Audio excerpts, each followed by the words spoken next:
Today we're making an emblem like you might find on the front of a car.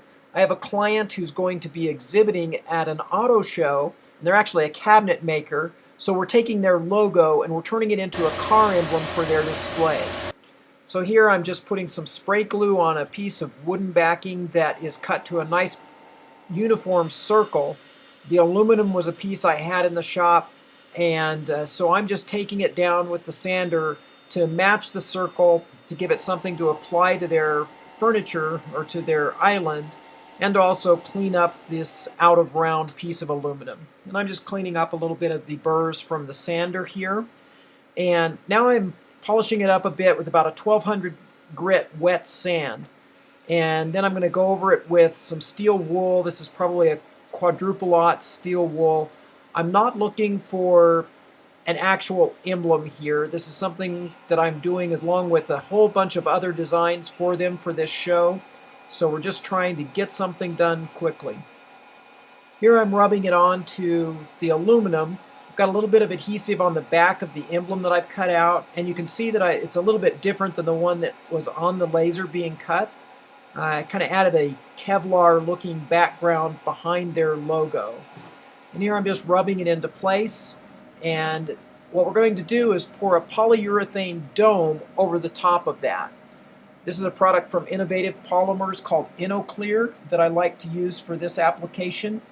And it's a resin and a hardener like many polyurethanes. It mixes 100 to 57 by weight, and that's how I'm going to be mixing it up.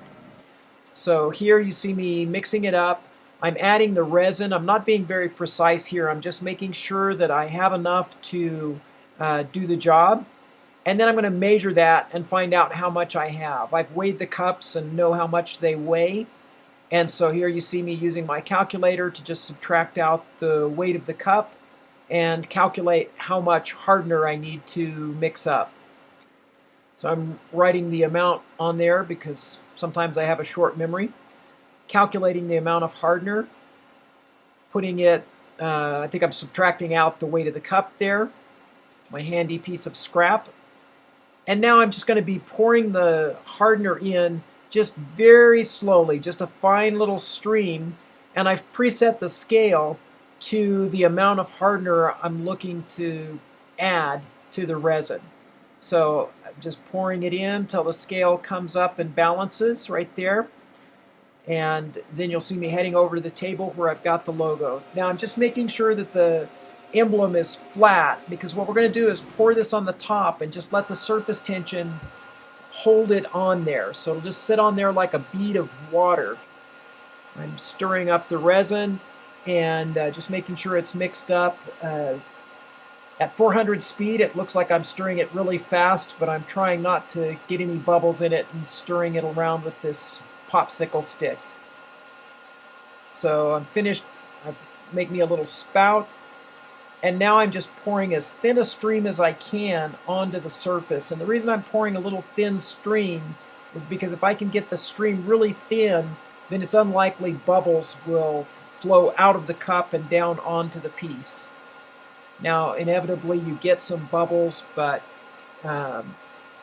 and here I'm kind of adding just a little bit and monitoring and adding and monitoring.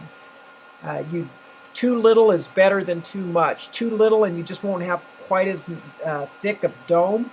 If you get too much, it will, and especially if there's any imperfection on the edge, it will run off the edge, and that will just siphon all of the material right off of the edge, and you'll have to, it'll be over. So here you see a lot of bubbles in the top after about 5 minutes. I'm going to come back with the torch, and this is like magic. You just run over it with the torch and it will pop those little air bubbles. I'll heat up the air and pop those bubbles, and it will clear right up.